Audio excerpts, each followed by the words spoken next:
ఇప్పుడు అందులో తాజా వార్త, మీ ప్లేట్లో ముక్క కనపట్లేదు. ఎవరికైనా నాన్ వెజ్ కావాలంటే హాఫ్ కేజీ ఎక్స్ట్రా తెప్పించాం. అలాగే నాన్ వెజ్ ఉంది, హాఫ్ కేజీ కావాలంటే చెప్పండి. మరి పాపికొండలకి పేరు రావడానికి గల ముఖ్యమైన కారణం కూడా వ్యక్తమైనది. మరి గోదావరి మూవీ అందరూ చూసి ఉంటారు.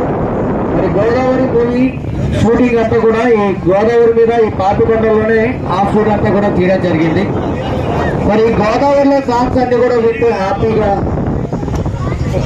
వేస్తారండి. మీరు యాక్టర్ అయిపోయారు కానీ చెప్పేది వినట్లేదు మీరు. మరి గోదావరి మీద మొత్తం ఒక 3 బోట్స్ అన్ని కూడా జాయిన్ చేసి ఈ గోదావరి మీద షూట్ చేయడం జరిగింది. ఆ సాంగ్స్ అన్నిగా గోదావరి మూవీ అంతా డైరెక్టర్ శేఖర్ కమలా గారు. మరి లొకేషన్స్ అంతా కూడా మంచి మూవీలోని గోదావరి మూవీలో చూపించడం జరిగింది. మరి గోదావరి సాంగ్స్ వింటూ పాపికొండల అందాలు ప్రతి ఒక్కరు కూడా చూసి ఎంజాయ్ చేయండి. గోదావరి సాంగ్ పేచారయ్యా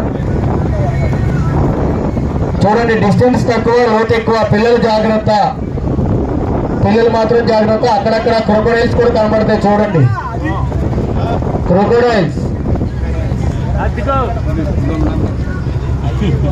చూసుకోండి. ఆవారు ఇవి కూడా కనబడతాయి. పిలుస్తున్నారు. మీ పేట్లో చిగిరి పడే సమయం ఆసన్నమైంది.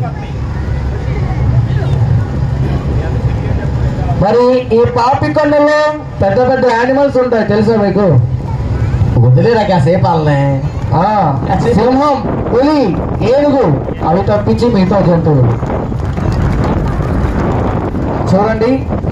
మేడం డ్రైవర్ గారు కన్ను మూసుకున్నారు, అలా జరగండి అని చెప్తారు. రైలింగ్ సైడ్ పిల్లల్ని ఎందుకు వద్దంటామంటే, రైలింగ్ సైడ్ అంటే చిన్నపిల్లలు వెళ్ళిపోయింది, గ్యాప్ ఉంది కదా. అక్కడ ఇప్పుడు మనం స్టార్టింగ్ ప్లేస్ ఉంది కదా, అక్కడ ఉందంటండి, ఎలాగని పిలుస్తారు.